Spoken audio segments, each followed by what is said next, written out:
ताजमहल, दुनिया भर में मोहब्बत की सबसे खूबसूरत मिसाल। लेकिन क्या आप जानते हैं कि इसे बनवाने वाले को उसके आखिरी दिनों में उसी के सगे बेटे ने बेड़ियों में जकड़ दिया था? आज के इस एक्सप्लेनर में हम मुगल साम्राज्य के इसी खूनी और बेहद अंधकारमय अध्याय में उतरेंगे।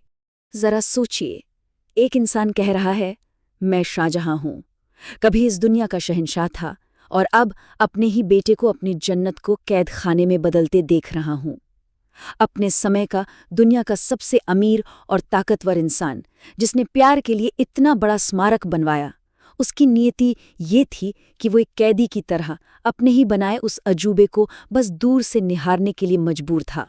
तो चलिए सबसे पहले बात करते हैं 1650 के दशक की।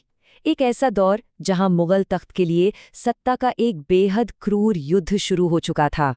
हुआ कुछ यूं था कि बूढ़े होते शाहजहां ने अपने सबसे बड़े और थोड़े उदार बेटे दारा शिकोह को अपना वारिस चुना था।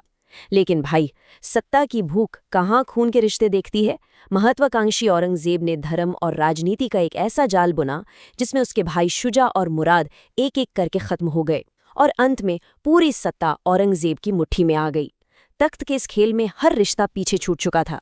सत्ता पलटने के बाद क्या हुआ, यहीं से शुरू होता है आगरा फोर्ट के उस कैद खाने का सफर, जहां एक शहंशाह कैदी बन गया। जब औरंगजेब ने आगरा पर कब्जा किया तो उसने अपने ही पिता को मुसम्मन बुर्ज में नजरबंद कर दिया। और यहाँ जो सबसे खौफनाक बात है ना, वो ये कि औरंगजेब ने किले के पानी की सप्लाई तक जानबूझकर कटवा दी। मतलब प्यास से तड़पाकर शाहजहां को सरेंडर करने पर मजबूर किया गया। उनकी दुनिया अब बस एक झरोखे तक सिमट गई थी, जहां से सिर्फ ताजमहल दिखता था। दरबार में अब ताकत ही एकमात्र सच्चा धर्म बन चुकी थी। यहीं पर एक और दिलचस्प लेकिन दर्दनाक किस्सा आता है, घूंघट वाली दीवार का विवाद। लाल किले पर डाला गया एक पर्दा। देखिए, दिल्ली में शाहजहां का सपनों का प्रोजेक्ट यानी लाल किला बनकर पूरी तैयार था, लेकिन औरंगजेब ने सुरक्षा का बहाना देकर उस नए किले के लाहौरी दरवाजे के ठीक आगे एक भद्दी सी घुमावदार दीवार खड़ी कर दी। उसने अपने ही पिता की उस शानदार वास्तुकला का हुलिया बदल कर रख दिया।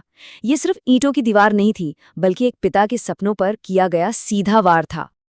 अपनी कैद से शाहजहां ने औरंगजेब को एक भारी मन से खत लिखा। उन्होंने कहा, बेटे, तुमने ये दीवार खड़ी करके किले को सुरक्षित नहीं किया है, बल्कि तुमने किले रूपी दुल्हन के चेहरे पे घूंघट डाल दिया है। एक आर्टिस्ट का अपनी कला को बर्बाद होते देखने का दर्द आप यहाँ साफ महसूस कर सकते हैं। और यही कारण है कि इतिहास में आज भी इसे घूंघट वाली दीवार कहा जाता है। अब थोड़ा गहराई में चलते हैं और बंदी बनाने वाले के मनोविज्ञान को समझते हैं। औरंगजेब के दिमाग में आखिर चल क्या रहा था? यहाँ एक बहुत बड़ा सवाल खड़ा होता है। एक पिता को पानी के लिए तरसाना, क्या ये महज हद दर्जे की क्रूरता थी या फिर एक सोची समझी राजनीतिक मजबूरी? इतिहास को सही से समझने के लिए हमें भावनाओं से परे जाकर इन रणनीतिक मकसदों को भी देखना होगा। असल में यहाँ एक गहरी वैचारिक टकराहट थी। एक तरफ थे शाहजहां, जो पत्थरों में जान फूंकने वाले, कला और सुंदरता के मुरीद थे।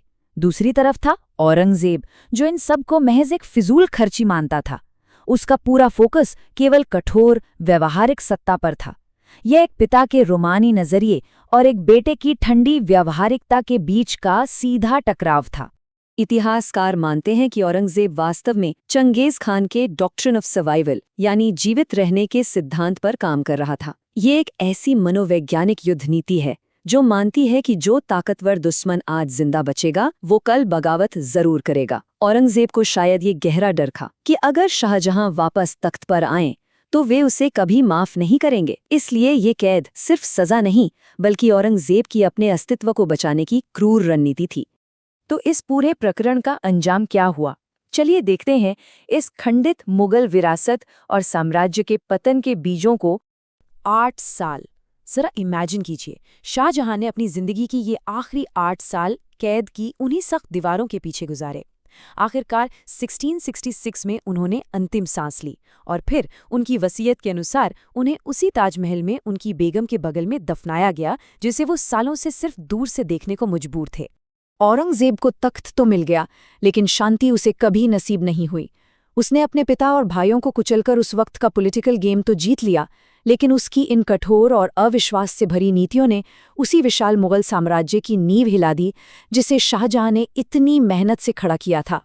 तो आखिर में ये इतिहास हमें सोचने पर मजबूर कर देता है, क्या औरंगजेब का अपने पिता के साथ ऐसा बर्ताव साम्राज्य को बचाने के लिए जरूरी था, या फिर ये बस सत्ता की अंधी भूख में डूबे एक बेटे का काम था?